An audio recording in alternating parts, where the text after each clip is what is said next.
Hi friends, কেমন আছো সবাই? আশা করি সবাই ভালো আছো। তো আজকে আমরা যাব দীঘা, তাই বেরিয়ে পড়েছি। এখন বাজছে রাত্রি 10টা 10 মিনিট।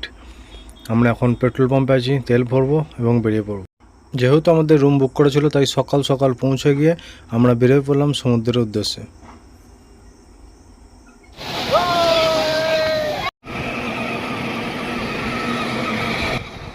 এই যে দেখতে পাচ্ছি আমাদের আমান, ও গাড়ি চড়বে, গাড়ি চড়ার খুব শখ, তাই সমুদ্রে স্নান করতে করতে উঠে পড়েছে গাড়িতে চাপার জন্য। যেহেতু বাসটা আমি বুক করেছিলাম, তাই ওখানে খাওয়া দাওয়ার ব্যবস্থা করতে হয়েছিল, যেহেতু 60 জনের মতো লোক গিয়েছিলো আমার সঙ্গে। তো এই খাওয়া দাওয়া হচ্ছে, খাওয়া দাওয়ার পর আমরা সন্ধ্যা হয়ে গেছে এবং সন্ধ্যার সময় আমরা চলে এসেছি নিউ দীঘাতে। নিউ দীঘা বলতে ঢেউসাগর, নিউ দীঘার পাশেই ঢেউসাগর, সেখানেই এসছি সন্ধ্যাবেলায়। যেহেতু আমরা দুপুরে খাওয়া দাওয়া করে রেস্ট নিয়েছিলাম, তারপরে বেরিয়ে পড়েছিলাম রেডি হয়ে সবাই মিলে। দেখতেই পাচ্ছ, যেহেতু আগের কিছু ক্লিপ দেখাতে পারিনি, কারণ শ্যুট করতে পারিনি, তাই এই যে দেখো ভাই আর একটা বন্ধু, ওরা ডবল সাইকেল, যেটা ডবল পেডাল সাইকেল যেটা, সেটাতে চেপেছে এবং ঘুরছে। আমারও ইচ্ছা ছিল খুব, বাট হয়ে ওঠেনি, কারণ পুরো ট্যুরটা আমার উপর দায়িত্ব ছিল এবং খাওয়া দাওয়া সবার দেখাশোনা থেকে আরম্ভ করে আর অনেক কিছু মিস করেছি, ক্লিপ নিতে পারিনি বা ডিলেট হয়ে গেছে, দিতে পারিনি। আমার তো যে গাড়ি দেখবে সেই গাড়িতে ওর চাপা চাই, তাই এটা দেখার পর বললো এটাও চাপবো, যেহেতু ওর জন্য প্রযোজ্য না, তাই চালাতে পারিনি, তাই বসে ফটো তুলছিলাম। আর এইদিকে ওর একটা বোন, ওর বয়স যেহেতু একটু বেশি, তাই ও চালাতে পারছিল, ওই জন্য ও চালাচ্ছিল। তো বেশ ভালো, আগের থেকে অনেক ভালো করেছে দীঘাতে। এই যে তুর্কি যে আইসক্রিম, ফেমাস আইসক্রিম, সে আইসক্রিম এখন আইসক্রিম নিয়ে খেলা চলছে, কারণ এরা কি মজা করার জন্য একবার দেয় না, অনেকক্ষণ ধরে ভেলকি দেখায়, তারপর সবার শেষে আইসক্রিম হাতে দেয়। এই যে দেখুন, এই ভাইটা হাত ধরে আইসক্রিম নিয়ে নেয়। তো এটাই হয়, আগে ভিডিওতে দেখতাম, আমরা ফাইনালি এসে দেখলাম লাইভ নিজের চোখে। এই তো ভাই বোন ওরা এখন স্লো মোশন ভিডিও বানাবে, তাই উপর থেকে নিচের দিকে নেমে আস। তাছাড়া ঢেউসাগরে এখন অনেক কিছু করেছে, পার্কের মতো করেছে, এই যে এরকম বাঘ সিংহ এরকম মূর্তি করেছে অনেক রকম। তবে সব দিক থেকে এখন দীঘা বেশ ভালো জায়গা। এই যে সন্ধ্যার সময়টা দেখো, ভাই বোন মিলে সমুদ্রের ধারে কি সুন্দর সময় কাটাচ্ছে। ঢেউ দেখতে সময়টা খুব সুন্দর লাগে এখানে, কারণ ওই মুহূর্তটা বলে বোঝানো যাবে না, যতক্ষণ না ফিল করবে। তারপর ওই যে ভাগ্নিটা ছিল, ওর নাম জেসমিন, তাই ও জেসমিন চাবির লকের মধ্যে নাম লেখাচ্ছে দীঘাতে, একটা স্মৃতি হিসাবে নিয়ে যাওয়ার জন্য। দেখতে পাচ্ছ হয়ে গেছে। তারপর ওখান থেকে ফেরার পর রাস্তাতে ওরা গোলগাপ্পা দেখতে পাই, তাই খাবো করে দুষ্টুমি করছিল, তাই ওদেরকে গোলগাপ্পা কিনে দেওয়া হয়েছে, ওরা এখন গোলগাপ্পা খাচ্ছে। তাই আমরা ঘোরাঘুরি করে সন্ধ্যের পর কাজু বাদামের দোকানে চলে যাই এবং কিছু ড্রাই ফ্রুটস নিই এবং আমরা রুমে ফিরে যাই। রুমে ফিরে দেখি একটা মাছের এরকম বক্স রাখা আছে, যেখানে নানা রকম কালারের মাছ ঘোরাঘুরি করছে, খুব ভালো লাগলো, তাই ক্যাপচার করে নিলাম এবং ফ্রেশ হয়ে আমরা ঘুমিয়ে পড়বো, কারণ ভোর উঠতে হবে তাই। তো ফাইনালি আমরা ভোরবেলায় উঠে পড়েছি, কারণ আমরা যাবো এখন মোহনা।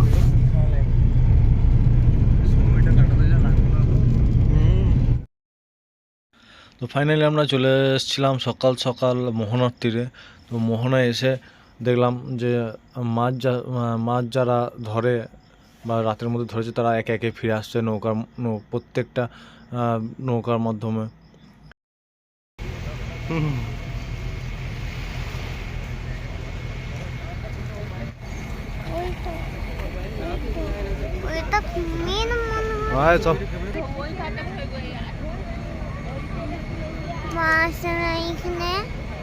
সব মাছ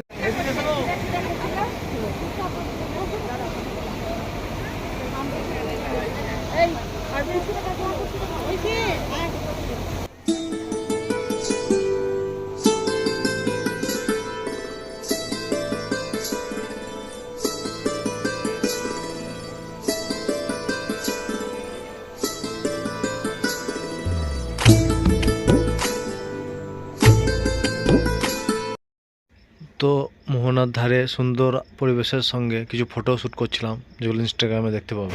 সূর্য ওঠার অপেক্ষায় আছি, এখনো সূর্য ওঠে না।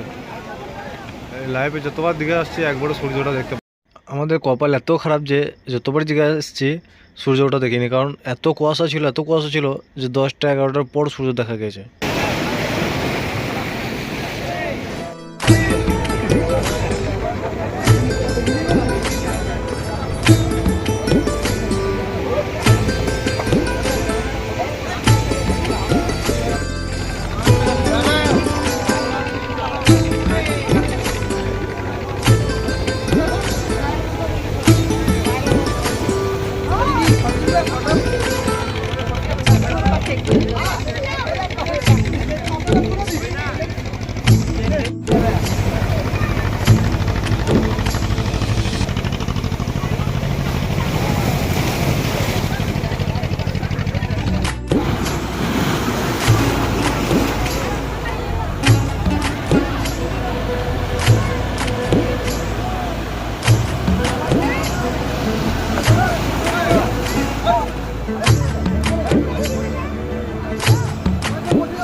ক্যামেরাটা জেনে গেছে, হ্যাঁ বাবা যেতে হবে। আজকে সূর্য সমুদ্রে উঠে গেছে, ওই তারপর আমরা দেখতে পাচ্ছি।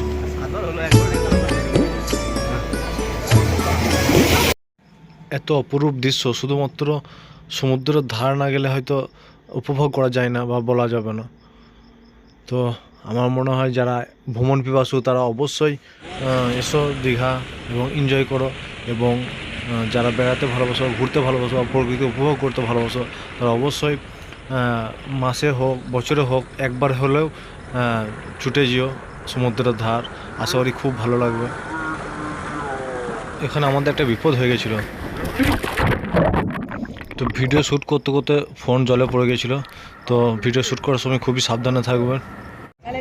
এই সালের ভাব হবে না, কারণ সমুদ্রের উপরে বসে সমুদ্রের যে বালির চর তার উপরে বসে যে টিফিন করা বা নাস্তা করার মজাই আলাদা, এক অন্যরকম অনুভূতি। বাঙালি মানেই ভ্রমণ পিপাসু, যারা ভ্রমণ করতে ভালোবাসো বা ঘুরতে ভালোবাসো তারা অবশ্যই ছুটে এসো দীঘা। শুধু দীঘাই না, বছরে একটা সময় বা দুটো সময় বের করে অবশ্যই বেরিয়ে পড়ো নিজের পছন্দের জায়গায় এবং মনকে হালকা করে এসো। এবং তারপর চলে এসেছিলাম মোহনার যে মাছ বাজার আছে, মাছের বাজার আরও আছে, সেই বাজারে এখানে নানা রকমের সামুদ্রিক মাছ পাওয়া যায়। দেখতে পাচ্ছ কত রকমের মাছ, ইলিশ মাছ, পমফ্রেট মাছ, গলদা চিংড়ি, এমনকি অক্টোপাস শুধু আছে। কী অত মাছের নাম আমার মনে নেই বা বলতে পারবো না।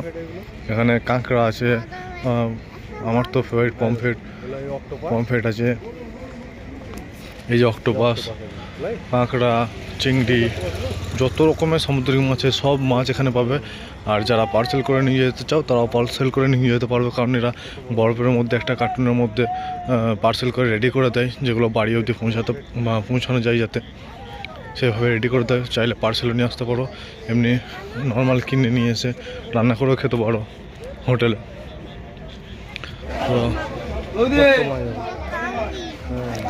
যারা মাছ ভক্ত বা মাছ খেতে ভালোবাসো তারা অবশ্যই এখান থেকে মাছ নিয়ে বাড়ি অবধি নিয়ে যেতে পারো, সেভাবে তারা প্যাকিং করে দেয়। যে এখানে অক্টোপাস আছে দুটো, আর এইটা কী মাছ আমি সঠিক জানি না, যদি কেউ জেনে থাকো তাহলে অবশ্যই কমেন্ট করে জানিও। আর এই হলো অক্টোপাস। তো অবশেষে আমরা হোটেলে ফিরেছিলাম রুমে, নিজের রুমে। তো ওখান থেকে আবার টিফিন করে নাস্তা করে আবার বেরিয়ে পড়েছিলাম নিউ দীঘা সমুদ্রের উদ্দেশ্যে। তো সমুদ্রে স্নান করার জন্য এবং যত রকমের রাইডিং আছে রাইডিং করার জন্য সব ভিডিও ক্লিপগুলো নিতে পারিনি এবং দিতে পারিনি। তো খুবই এনজয় করেছি, খুব মজা করেছি। তারপরে রুমে এসে দুপুরের খাওয়ার পর সন্ধ্যাবেলা আবার বেরিয়ে পড়েছিলাম ওল্ড দীঘার উদ্দেশ্যে। ওল্ড দীঘার যে পার্ক আছে সেই পার্কে দেখতে পাচ্ছেন বাচ্চারা খেলা করছে। তো এখানটাও এত সুন্দর সাজিয়েছে যে মন মুগ্ধ করার মতো, এবং সন্ধ্যায় জীবন সঙ্গিনী এবং বাচ্চাদের সঙ্গে সময় কাটানোর মতো একটা খুব সুন্দর পরিবেশ। আশা করি এখানে এলে খুবই ভালো লাগবে। খেলা করো একটু খেলা করো ওকে নিয়ে। আমি ভিডিও করছি।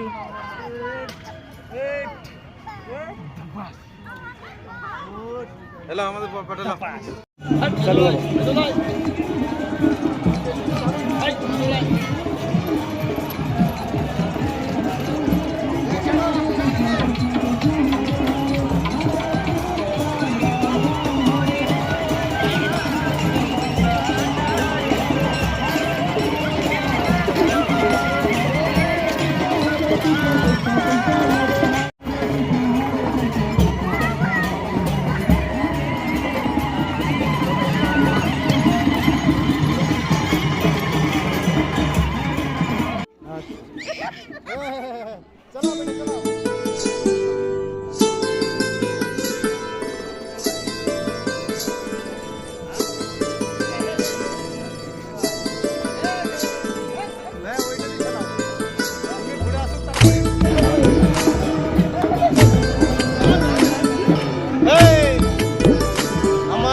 তো অবশেষে আমরা ফিরবো বাড়ি।